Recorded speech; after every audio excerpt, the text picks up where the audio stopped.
ప్రముఖ గాయనిమణి, నాకు ఎంతో ఇష్టమైన మధుర గాయని జానకి గారు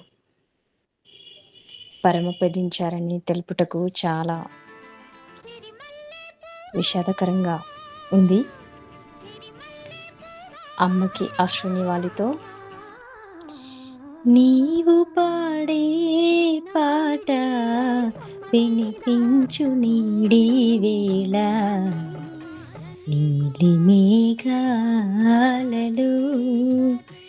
ఆమె లేదంటే పాట లేనట్టే, ఆమె వెళ్ళిందంటే మాధుర్యం ముగిసిపోయినట్టే, ఆమె గొంతు మూగపోయిందంటే సంగీతం మూగపోయినట్టే, ఆమె మరణించిందంటే ఒక శకం ఇక అంతరించిపోయినట్టే. మధురమైన పాటకి ఆచూకీ జానకి, అలసిపోతే కోయిలమ్మ కోసం వెతికి వెతికి ఇదిగో నా గొంతులో దాగి ఉందని గుట్టు చెప్పే ఎలకోకిల జానకి. సిరిమల్లె పువ్వల్లే నవ్వు, చిన్నారి పాపల్లే నవ్వు అనగానే తేనెలు కురిపిస్తూ నవ్వే బహుముఖి జానకి. దివిలోని గంధర్వ గానానికి భువిలోన ఉనికి జానకి.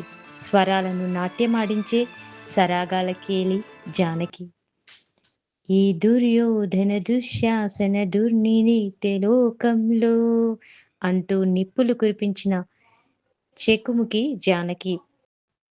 వల్లరికి రమోలా, పసిపాప కేరింతకు వసంత భక్తికి లీల, అమ్మాయికి వాణిజేరాం, అమాయకత్వానికి జమునారాణి. ఈ రసాలన్నింటినీ కలగలుపు లేత మామిడి పులుపు మధురసం, అందమైన దరహాసం, సినిమా పాటల ప్రపంచంలో చెరిగిపోని లేఖి మన జానకి.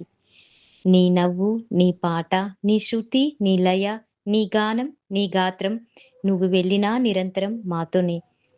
సినిమాలో, రేడియోలో, టీవీలో, ఫోనులో, మా ఎదలో, చుట్టూ ఉన్న రొదలో, మది సొదలో, ఊరిలో, నిత్యం నడిచే దారిలో, గుడిలో, గుండె గుడిలో, ఆలోచనల సుడిలో, సందడిలో, మనసు అలజడిలో, నిరంతరం నీ పాటే, తరం తరం నీ స్వరమే.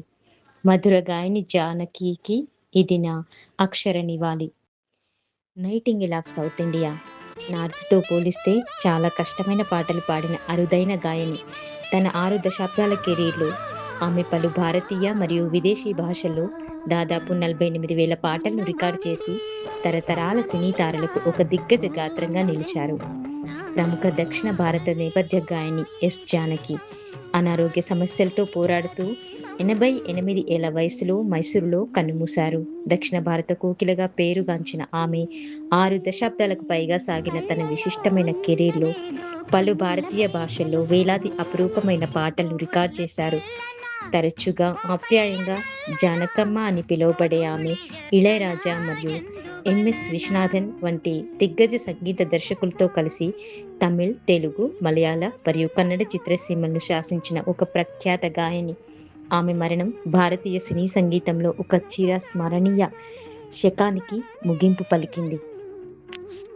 అమ్మ, మీరు ఎక్కడున్నా మీ ఆత్మకి శాంతి చేకూరాలని మనసారా కోరుకుంటూ మిస్ యూ అమ్మా.